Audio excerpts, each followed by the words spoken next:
শোনো,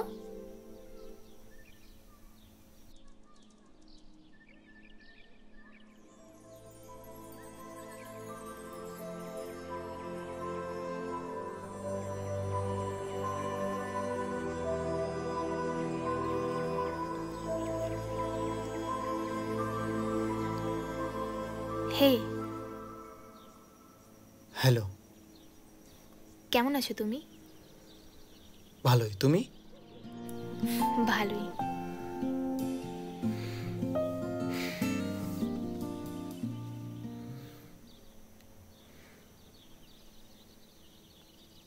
বিয়ে করনি?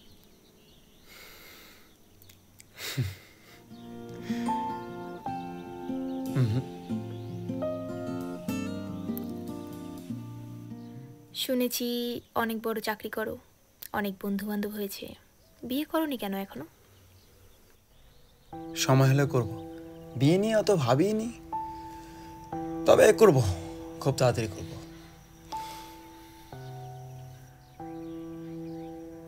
তোমার খবর কি? ভালোই। এই রুদ্র হঠাৎ ঘুরতে নিয়ে আসলো, সময় পায় না তো, তাই বাইরে কাজ করে। রুদ্র মানে? আমার স্বামী। বিশাল ব্যাপার। বিয়ে শাদী করে নিলা, খাওয়া দাওয়া দিলা না।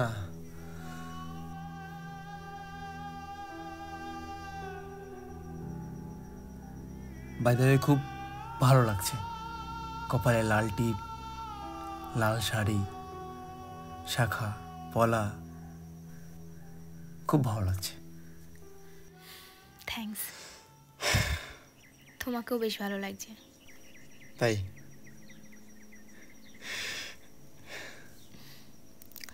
এখনো সেই খারাপ অভ্যেসগুলো ছাড়তে পারোনি বলো?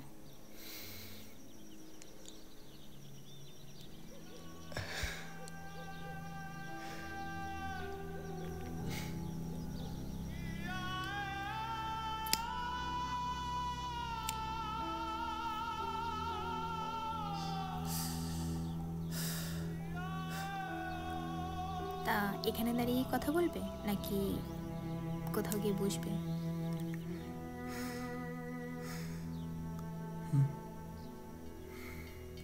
চলো।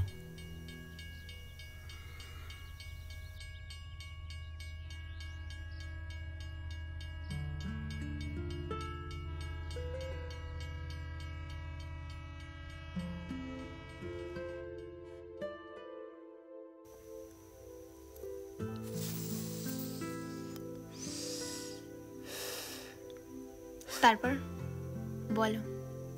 তুমি বলো, তোমার বিবাহিত জীবন কেমন চলছে?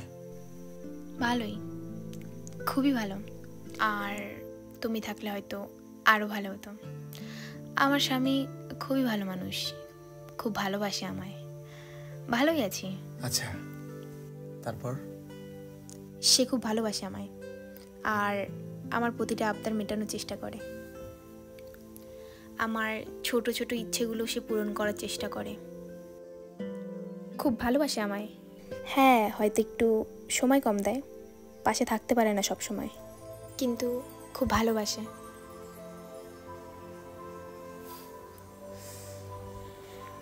কি করে তোমার স্বামী?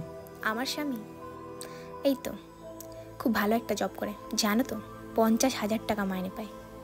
কত? 50,000 টাকা।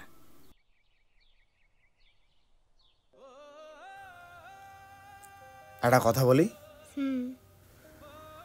তুমি যে আমাকে বিয়ে করতে যাচ্ছ, আমার কিন্তু ভাই সংসারে তেল আনতে পান্তা ফুরায়।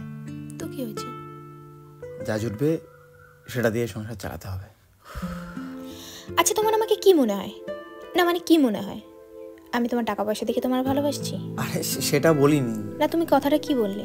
এই মোমেন্টে এই কথাটা কোথা থেকে আসছে? আর তোমার যদি মনেই হয় যে আমি তোমার টাকা দেখে ভালোবাসছি, তাহলে আমি এখানে কেন? আমি অন্য কোথাও যেতে পারতাম। আর শোনো, আমি তোমার টাকা পয়সা দেখে না, আমি তোমার মন দেখে, তোমাকে দেখে তোমাকে ভালোবাসি। এরকম কথা কখনো প্লিজ বলো না।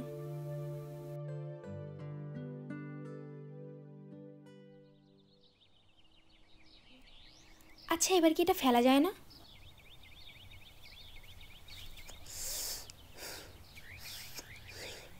জানো, মুখ দিয়ে মানুষকে অনেক কিছুই বলা যায়, কিন্তু back to reality is too different.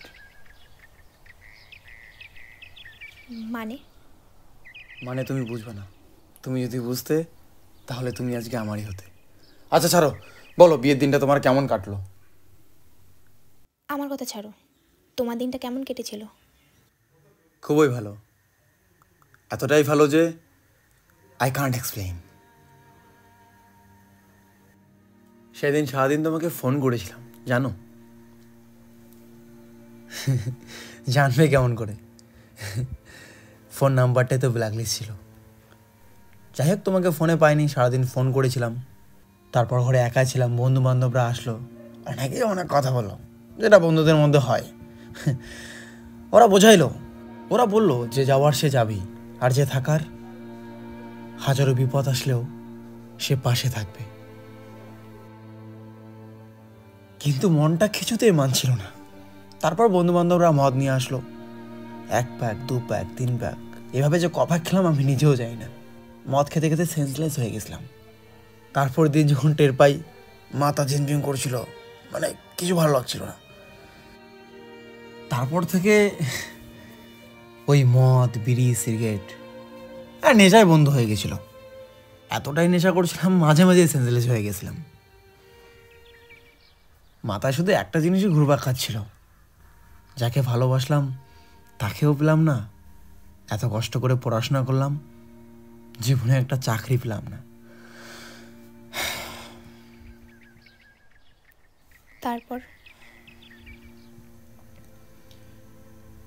তারপর পরিস্থিতি এতটাই খারাপ হয়েছিল যে আরো বেশি ডিপ্রেশনে চলে যেতাম।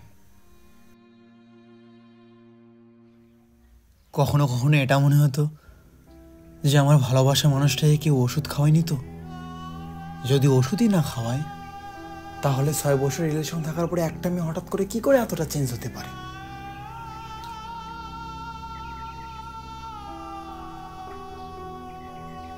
কিন্তু পরে ভাবলাম এসবই কুসংস্কার। ভালোবাসা যদি সত্যি হয় তাহলে ভালোবাসা টিকে থাকবে, আর ভালোবাসা যদি মিথ্যা হয়, এই ত্রিভুবনের কোনো শক্তি সেই ভালোবাসাকে আটকাতে পারবে না। ভালোবাসা ফাটল ধরবেই।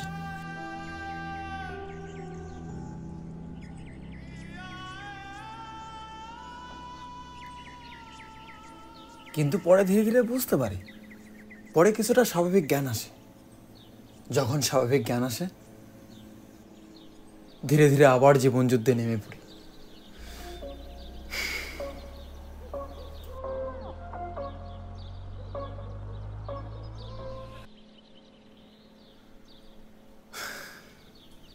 আচ্ছা, মনে পড়ে তোমার সেই রাতের কথা, যে রাতে একটা ঘরে একটা মোমবাতির আলোয় সারা রাত দুজন কাটিয়েছিলাম?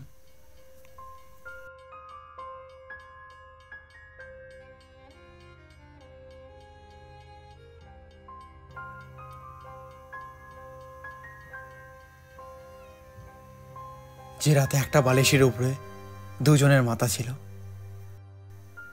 যে রাতে তোমার ঠোঁট আমার ঠোঁট প্রথম স্পর্শ করেছিল? যে রাতে তোমায় প্রথম হাগ করেছিলাম?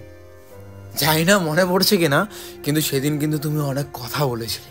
আমাদের বিয়ের পর আমাদের ছোট্ট একটা সংসার হবে, আমাদের ছোট্ট একটা বেবি হবে, তুমি তাকে নিয়ে সারাদিন চটকাবে যেমন আমি তোমায় চটকাই। সেদিন তুমি বলেছিলে বিয়ের পর আমাদের দুজনে একটা ছোট্ট ফুটফুটে বাচ্চা হবে। সেদিন তুমি বলেছিলে যে আমাদের একটা ছোট্ট সংসার হবে।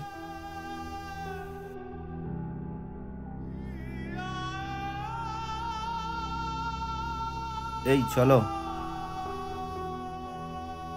আরে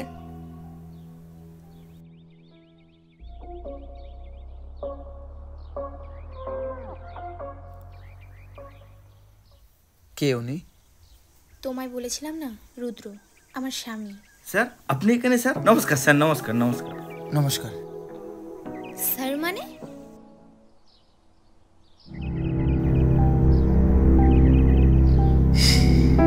স্যার।